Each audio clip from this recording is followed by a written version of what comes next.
네, 안녕하십니까. 곰돌이입니다. 오늘도 동아시아사 한번 신나게 한번 시작해 보도록 하겠습니다. 자, 오늘 시간의 주제는요, 바로 주나라와 춘추전국 시대에 대해서 알아보도록 하겠습니다. 자, 첫 번째 주나라에 대한 내용인데요. 먼저 주나라는 여러분들 지금 화면 보시다시피 서주시대와 동주시대로 나눕니다. 그래서 서주시대와 동주시대를 나누는 기준은 이 시대에 있었던 그 수도를 가지고 보통 우리가 시대를 많이 구분하는데요. 서주 같은 경우에는 호경이라는 지역이 있어요. 이게 좀 이따가 제가 지도를 보면 이제 보여드리면 아시겠지만 좀 서쪽에 있거든요. 그래서 서쪽에 호경을 수도로 두고 있을 적을 우리는 서주라고 부르고요. 그 다음에 호경보다는 동쪽에 있는 나급이라는 곳에 새로 이제 도읍지를 정하는 시기가 와요. 그때 이제 우리를 동주시대라고 이야기를 합니다. 자, 기원전 11세기경에 상나라가 멸망하고 수도 호경을 세우면서 서주시대부터 이제 서주시대가 시작이 되는데요. 자, 이 주나라 같은 경우에는 정치 사상이 두 가지가 있습니다. 거의 일맥상통하게 합니다만 천명사상이란 거하고 덕치주의하고 이렇게 두 가지가 있는데요. 먼저 천명사상이 대략 무엇이냐면 일단 주나라가 상나라를 멸망시켰잖아요. 상나라 침략을 합리화하고요. 합리화하고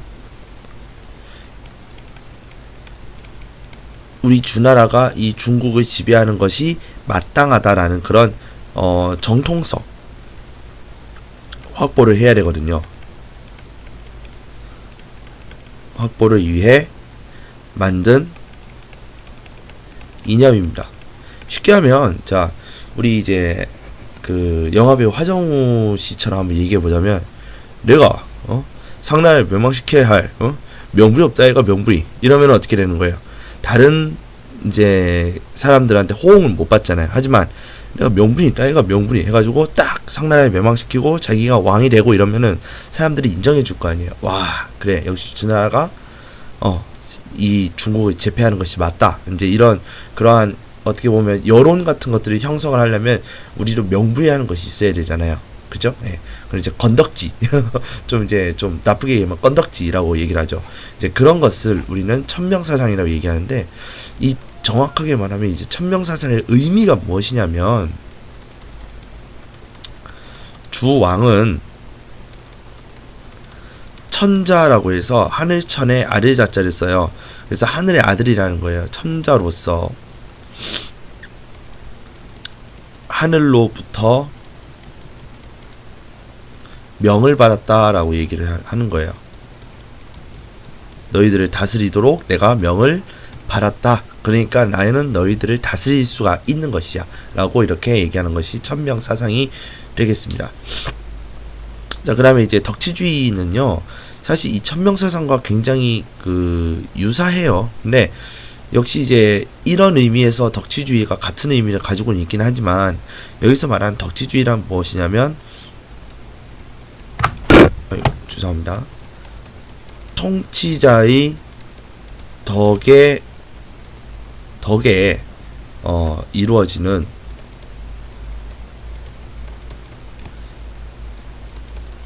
정치, 이걸 우리는 덕치주의라고 얘기해요. 그러니까 통치자가 덕을 잃어버리면은 너네들을 즉 백성들을 뭐 할 수가 없어요. 예, 지도를 할 수가 없는 거예요.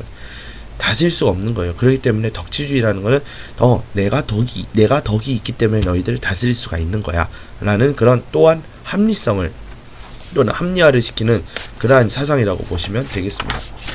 자, 그래서 다음 장면에 보시면 여러분들이 지도가 하나 보일 거예요. 여기가 바로 호경이에요. 그러니까 제가 말씀드렸잖아요. 서쪽이 있어서 이 서주가 되는 것이고, 이후에 이 호경이 함락이 되면서 이 나급이라는 곳, 지금의 이제 로양, 즉 낙양이라고 얘기하는데, 여기에다가 동주 시대가 들어서게 돼요. 예, 이렇게 우리가 볼 수가 있는 거예요. 서주에서 동주로 넘어가게 되는 겁니다. 자, 주의 봉건제, 주나라의 봉건제인데요. 사실 우리가 중국사를 공부한다고 했을 때 주나라의 봉건제를 모르면은 이거는 공부한 게 아니에요. 예, 그렇기 때문에 이 주의 봉건제는 굉장히 중요하니까 여러분들 반드시 알아두셔야 되고, 이게 주나라의 시작부터 끝을 얘기하는 것이 바로 주나라의 봉건제이기 때문에 주나라의 어떤 내용은 많은 내용들을 알 필요가 없어요. 하지만 봉건제는 알아야 돼요. 아시겠죠? 먼저 봉건제는요, 왕이라는 사람은 수도와 그 주변만 자기 이제 직하이지로 두고 그 외에 모든 지방을 제후들에게 이제 뿌려요. 그래서 제후들에게 이제 맡기는 정치 체제로서 토지와 백성은 왕이 제후에게 이제 하사하는 것이 바로 토지와 백성이고요. 예, 여기서 말하는 백성은 이 토지에 소속되어 있는 백성이겠죠. 그죠? 그러니까 이 지역을 주면 그 지역에 있는 백성들까지 다스릴 수 있는 권한을 준다는 의미예요. 그 다음에 이제 곡물과 군역은 제후가 왕에게 바쳐야 되는 거예요. 여기서 말하는 곡물은 세금이라고 보셔도 상관없으세요. 그 다음에 이제 군역이라고 해서 나 군사가 필요한데 하면은 얘는 그 충성의 서약으로 이 군대를 움직이는 데에 참가를 해야 된다는 거죠. 그런 이제 그런 이제 군역의 의무를 지게 되는 겁니다. 즉 이거는 뭐냐면 그 주나라 왕에게 충성을 다한다는 의미가 되는 거고요. 이런 충성의 그런 의미는 알현이라는 형식을 통해서 이제 표현을 해야 되는 이제 그러한 형식인데요. 여기서 알현이라는 것은 무엇이냐면 왕을 찾아뵙는 것을 우리는 알현이라고 그래요. 여기서 말하는 현을 한자로 쓰면 이렇게 써요. 이거는 볼 견자잖아요. 견인데 현이라도 읽어요. 현이라고도 읽어요. 근데 언제 읽느냐, 이렇게 알현이라고 할 때 그때 현이라고 읽습니다. 예. 어쨌건 이런 알현의 방식을 통해서 이 세금과 군역을 감당을 하더라. 자, 이렇게 우리가 볼 수가 있겠습니다. 자, 그럼 두 번째요. 왕과 제후에 대한 또 다른 이제 내용이 무엇이냐, 바로 혈연관계라는 거예요. 이게 너무나도 중요해요. 왕과 제후가 이러한 이제 거래 같은 것이 가능한 이유가 어디 있냐면 바로 혈연관계이기 때문에 가능하다라는 거예요. 그래서 이런 혈연관계, 즉 왕과 제후와는 뭐 쉽게 하면 뭐 사촌이라든지, 우리식으로 얘기하면 뭐 삼촌이라든지, 뭐 또는 뭐 외가라든지, 또는 뭐 친가 사람이라든지, 그러한 뭐 피가 좀 섞여 있어야 이 제후가 될 수 있다라는 거예요. 아시겠죠? 야, 너랑 나랑 굉장히 친한 친구니까 너 제후하면 돼. 이런 거는 불가능하다. 그 말씀을 드리고 싶은 거예요. 그래서 이런 혈연관계를 기초로 이루어졌다. 자, 제후의 지역에 대한 정치적 간섭을 하지 않는다. 이것도 어떻게 보면 하나의 특징이 될 수 있어요. 이것도 좀 알아두셔야 되는데, 제후가 다스리는 지역에 대해서는 왕이 어떠한 간섭도 하지 않아요. 그렇기 때문에 이거는 우리는 뭐라고 하냐면 지방의 권한이 분산되어 있다라고 보시면 돼요. 그러니까 모든 지역을 왕이 다스리는 것은 지방분권이 아니에요. 이건 중앙집권이고, 그 지방을 다스리는 사람에게 권한이 나누어져 있다라는 의미예요. 그래서 중앙에 있는 사람은 지방에 있는 사람의, 즉 소위 말해서 이제 여기서 말하는 제후, 그렇죠. 제후가 다스리는 것에 대해서 어떠한 터치를 하지 않는 것, 그것을 우리는 지방분권이라고 얘기를 합니다.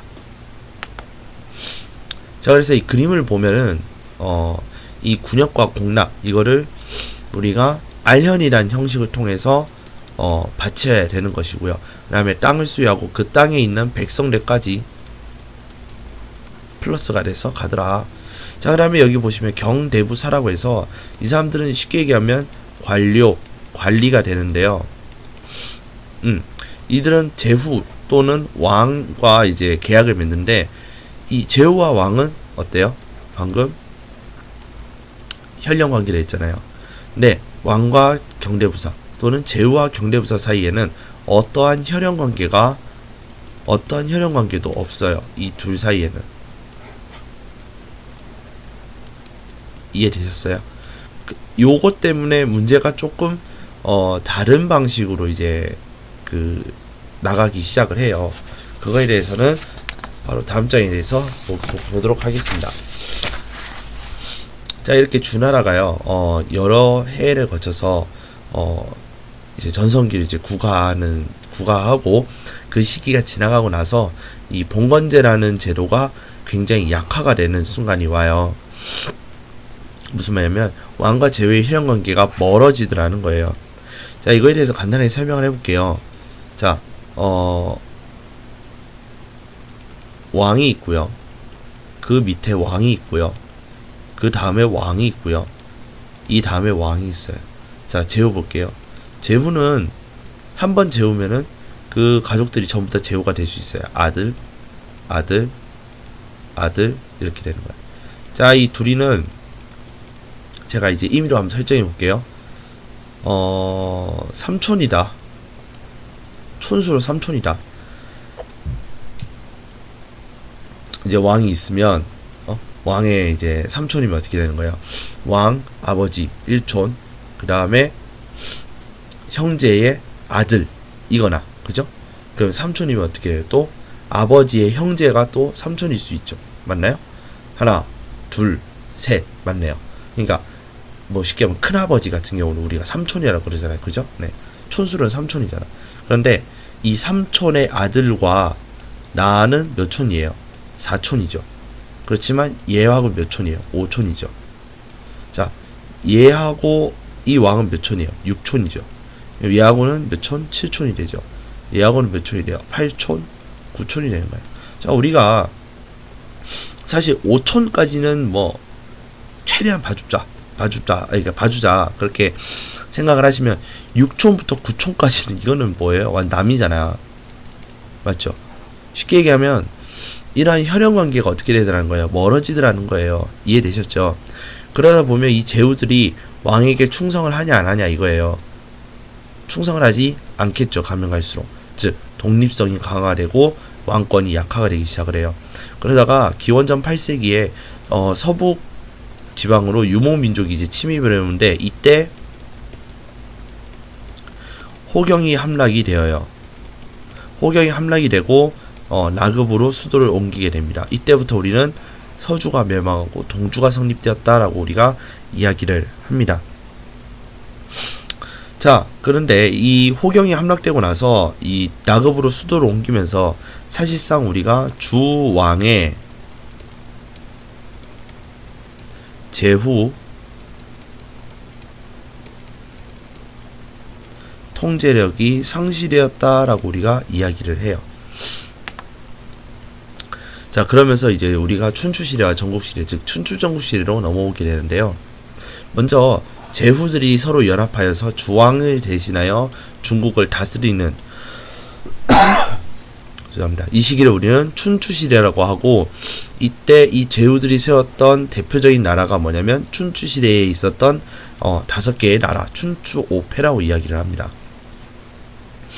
그래서 이 시기에는요, 주왕을 인정하였어요. 근데 왜 그랬냐면, 물론 제후하고 왕이 이제 그 당시에 혈연 관계가 많이 멀어져 있기는 하지만 그래도 혈연 관계였다라는 것 정도의 인식은 있을 거 아니에요. 그죠?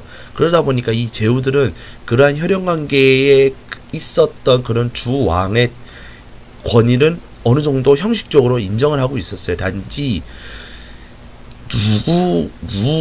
누가 주왕을 대신해서 이 나라를 통치할 수 있을까? 즉 이렇게 힘이 약한 주왕을 모시고 누가 데리고 살 수 있을까에 대한 그러한 그 시대가 바로 춘추시대라고 우리가 볼 수가 있는 거죠. 그렇지만 이제 시대가 이렇게 지나가서 이 봉건 질서가 완전히 붕괴하고 나서부터는 경과 대부들 역시 독립을 하기 시작을 해요. 근데 누구로부터 독립하느냐?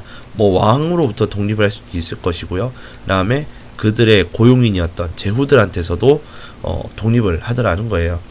그래서 이런 경대부 같은 경우에는 아까 뭐라고 했어요? 혈연 관계가 없다고 그랬죠. 그러니까 하극상으로서 독립을 하게 되는 것이고, 이 독립을 하게 되니까 약육강식의 시대가 열렸다고 했죠.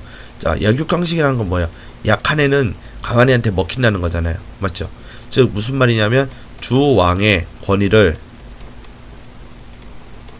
인정하지 않았다라고 우리가 이야기를 할 수 있는 겁니다. 주황? 그거 먹는 거야? 우걱우걱 하는 거예요. 그죠? 네.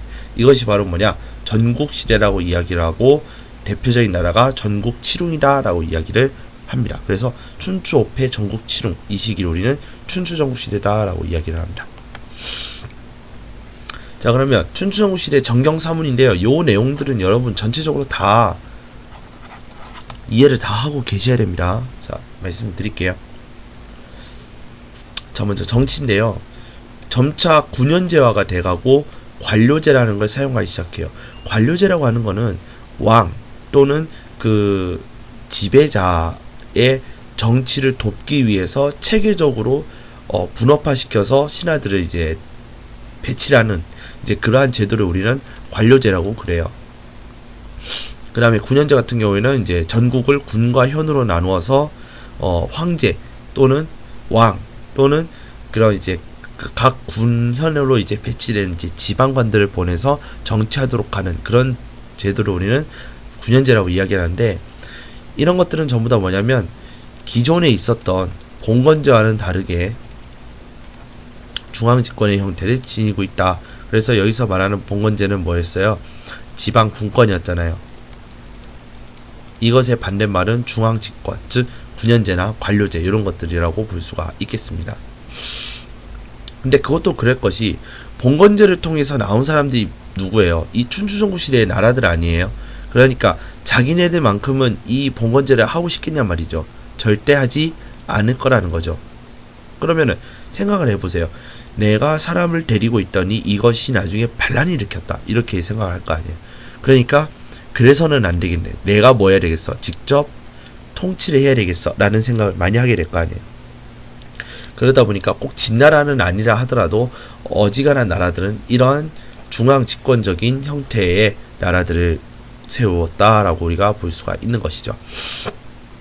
그다음 두 번째, 철기시대로 진입을 하면서 무기로 썼을 때와 그 다음에 철제 농기구로 썼을 때의 사회 변화가 있습니다. 간단하게 한번 살펴볼게요. 철제 무기를 씀으로써 군사력이 강화가 되고요.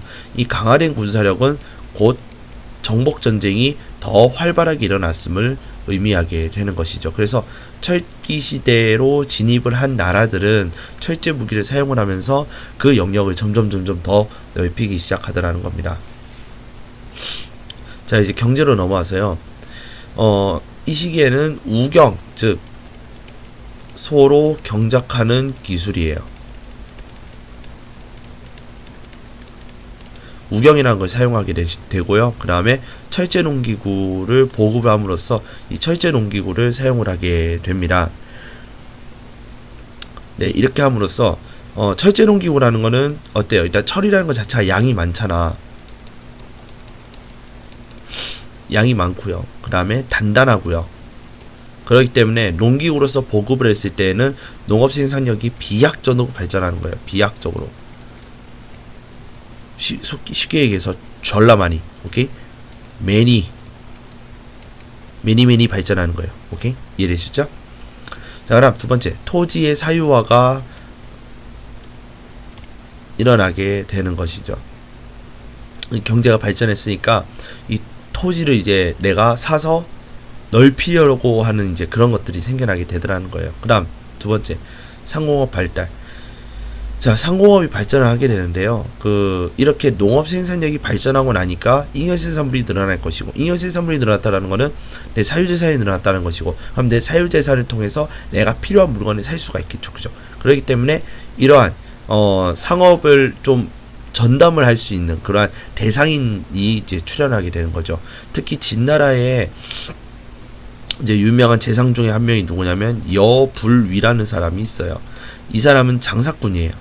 예. 근데 장사꾼이 대상인이란 말이야. 이 여불위가 굉장히 대표적인 대상인이 되겠습니다. 자, 이런 여불위 같은 대상인이 출연을 하게 되고요. 그 다음에 이렇게 내가 가지고 있는 경제적인 가치를 가진 사유재산을 통하여 내가 필요한 물건을 바꾸는 것을 우리는 보통 현물거래라고 그래요. 그래서 뭐 쌀을 주고 뭐 책상을 사온다든지 이제 그런 개념인데, 이것이 대량으로 사게 되면은 현물 거래만 가지고는 굉장히 제약이 일어나게 돼요. 그래서 교환 수단으로서 화폐라는 거를 도입을 하면 조금 더 거래량이 늘겠죠. 그죠? 거래량이 는단 말이야. 거래량이 자꾸 늘게 되면은 시장을 가지고 있는 도시는 어떻겠어요? 매우 발전을 하게 되겠죠. 이해되셨습니까? 그래서 화폐 유통과 도시 발달을 가져오게 되더라. 그다음 정치와 경제가 끝났으니 사회 문화에 대해서 볼게요. 사회 능력을 중시한 인재 능용, 그래 사계층이 등장인데, 자 능력을 왜 중시하게 되느냐? 자 우리 이제 사장님들이 그죠? 네 이제 쉽게 하면 우리 이제 대기업 이제 회장님들을 한번 생각해 볼까? 회장님 혼자서 그 회사를 운영해요 못해요? 못하죠? 혼자 못하지. 그러니까 회사 운영을 위해서 누구를 들여요? 뭐 이사, 상무, 또는 회장이니까 밑에 사장도 있겠죠, 그죠? 그다음에 뭐 또 누가 있어요? 뭐 대리, 뭐 부장, 뭐 등등등등 있을 거 아니야. 이런 사람들이 뭐예요? 합심을 해서 회사를 운영하게 되는 거죠. 마찬가지란 말이에요. 이 제후들이 나라를 열었단 말이야. 근데 이 나라를 뭐 하고 싶어? 크게 키우고 싶어. 근데 자기 능력이 모자라. 그렇기 때문에 누구를 쓰는 거예요? 바로 인재들을 쓰게 되는 거고, 이 인재들이 개소리를 하는 것들이 모여서 뭐가 되는 거예요? 쉽게 얘기하면 제자일가가 되는 것이에요. 그래서 대표적인 개소리가 네 가지가 있다. 죄송합니다. 불이 아니에요. 유가, 도가, 묵가, 그 다음에 유가, 도가, 그 다음에 묵가, 그 다음에 법가. 죄송합니다. 이게 왜 불이 왜 나왔을까? 죄송합니다. 법가입니다. 법가. 네. 유, 법, 도, 묵. 한 네 가지 정도. 이 네 가지 정도의 개소리는 여러분들이 좀 아셔야 돼요. 왜? 유가 같은 경우에는 이게 유교로 발전하게 되고요. 도가 같은 경우에는 민간신앙과 결합이 되어서 도교로 발전하게 되고요. 묵가 같은 경우에는 겸해사상으로도 유명한데, 이 겸해사상이 윤리와 사상, 뭐 전통윤리 이런 데서 나오는지는 모르겠어요. 그렇지만 보통 우리가 묵가라고 할 것 같으면 겸해사상이라고 해서 뭐 평등사상이라든지 뭐 차별 없는 사랑, 뭐 요런 것들을 이야기를 하거든요. 그러니까 요런 내용들이 좀 윤리사 이런 데에서도 나오지 싶어요. 그래서 보통 제가 이제 묵가를 이제 묵고요. 그다음에 법가 같은 경우에는 이제 진나라가 이 법가 사상을 받아들이면서 대박을 치는 거죠. 그죠? 어떤 대박을 쳐요? 통일을 하잖아요. 그죠? 이런 이제 제자백가들 이런 것들이 이제 문화로서 등장하기 시작했다. 자, 이렇게 보시면 되겠습니다. 자, 오늘은 우리가 춘추전국 시대와 그 다음에 그 앞에 있었던 주나라에 대해서 우리가 공부를 해봤는데요. 다음 시간에는 한나라까지 진나라와 한나라에 대해서 한번 알아보도록 하겠습니다. 시청해주셔서 감사하고요. 항상 구독과 좋아요는 저에게 큰 힘이 됩니다. 지금까지 곰돌이었습니다. 감사합니다.